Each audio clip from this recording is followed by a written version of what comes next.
Hi everyone, this is Vaidehi and I welcome you to my YouTube channel which is Study Techniques with Vaidehi। तो आज के video में हम student की एक बहुत बड़ी प्रॉब्लम पे बात करेंगे और वो ये है कि स्टूडेंट्स को बहुत लॉन्ग आंसर्स जो होते हैं उनको लर्न करने में बहुत ज़्यादा प्रॉब्लम आती है। तो आज के वीडियो में हम ये देखेंगे कि इन लॉन्ग आंसर्स को हम कैसे इजीली याद कर सकते हैं और कौन सी ऐसी टिप्स एंड ट्रिक्स को हम फॉलो कर सकते हैं जिनसे हमें ये लॉन्ग आंसर्स बहुत इजीली एंड बहुत फटाफट से याद हो जाएं। पहला पॉइंट जो आपको किसी भी आंसर्स को याद करने के लिए सबसे पहले ध्यान रखना चाहिए वो ये है कि सबसे पहले आपको क्वेश्चन को अंडरस्टैंड करना बहुत ज़्यादा ज़रूरी है। सबसे पहले ये समझना बहुत ज़्यादा ज़रूरी है कि क्वेश्चन आपसे क्या पूछ रहा है। अगर आपको ये पता ही नहीं होगा कि क्वेश्चन की आपसे डिमांड क्या है तो आप उसका आंसर अच्छे से नहीं दे पाएंगे। तो सबसे पहले आप एक क्वेश्चन की अच्छे से रीडिंग लगा लीजिए और ये मेक श्योर कर लीजिए कि आपने क्वेश्चन को बहुत अच्छे तरीके से समझ लिया है। जब आपने क्वेश्चन को बहुत अच्छे तरीके से समझ लिया है उसके बाद जो उस क्वेश्चन का आंसर दिया हुआ है उसकी आप एक रीडिंग लगाइए।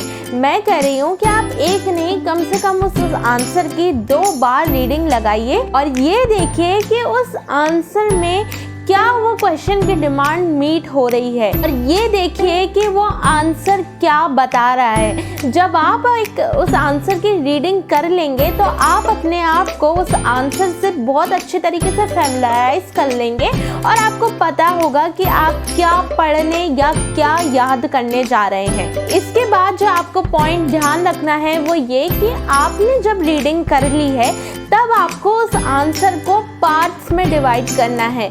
जितना आंसर की लेंथ है उसके हिसाब से आप उस आंसर को पार्ट्स में डिवाइड कर सकते हैं और जब आप उस आंसर को पार्ट में डिवाइड कर लें तो अगर उस आंसर में कोई भी वर्ड मीनिंग ऐसा है जिसका मीनिंग आपको पता नहीं है तो सबसे पहले आप उस आंसर को अंडरलाइन करके उस वर्ड को अंडरलाइन करके उस वर्ड का मीनिंग लिख लीजिए। जब आप उस आंसर को पार्ट्स में डिवाइड कर लेंगे तो एक एक पार्ट को सेपरेटली कवर कीजिए, एक पार्ट को पढ़िए और ज़ोर से पढ़िए और ये समझने की कोशिश कीजिए कि वो क्या बता रहा है।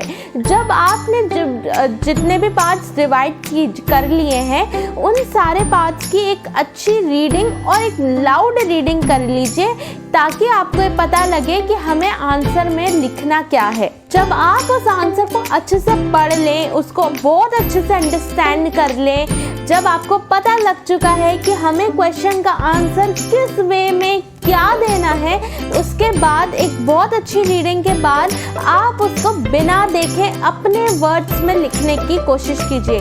मैं ये आपसे हमेशा कहूँगी कि कभी भी रट्टाफिकेशन मत कीजिए क्योंकि एग्ज़ाम तक आप उस रटी हुई चीज़ को भूल जाएंगे। लेकिन अगर आपने कोई भी आंसर समझ के याद किया है तो आप उसको बिल्कुल भी नहीं भूलेंगे। तो ये कोशिश कीजिए कि जब आपने उस आंसर को अच्छे से रीड कर लिया है, उसको अच्छे से समझ लिया है, उसके बाद आप उस आंसर को अपने वर्ड्स में ढालने की कोशिश कीजिए।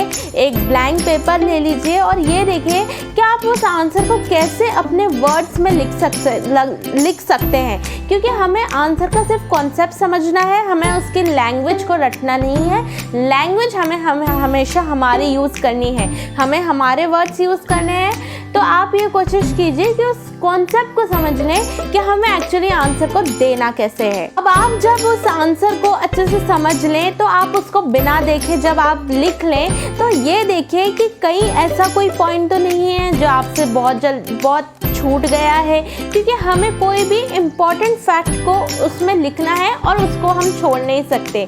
तो बस ये हमें मेक श्योर करना है कि जब हमने हमारे आंसर को अपने वर्ड्स में लिख लिया है तो कोई इम्पॉर्टेंट पॉइंट हमसे नहीं छूट गया है।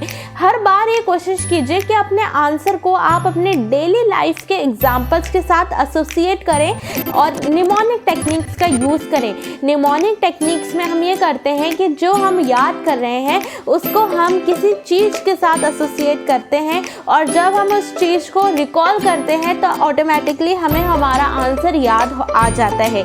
चैनल पे निमोनिक टेक्निक से रिलेटेड बहुत सारे वीडियोज़ हैं जिन्हें आप देख सकते हैं। तो अपने आंसर्स को डेली लाइफ एग्जाम्पल्स के साथ एसोसिएट करें। वो कोई पर्सन हो सकता है, वो कोई ऑब्जेक्ट हो सकता है। अपने आंसर्स को उन चीज़ों के साथ एसोसिएट करें और जब आप उन चीज़ों को रिकॉल करेंगे तो ऑटोमेटिकली वो आपका आंसर आपको याद हो जाएगा।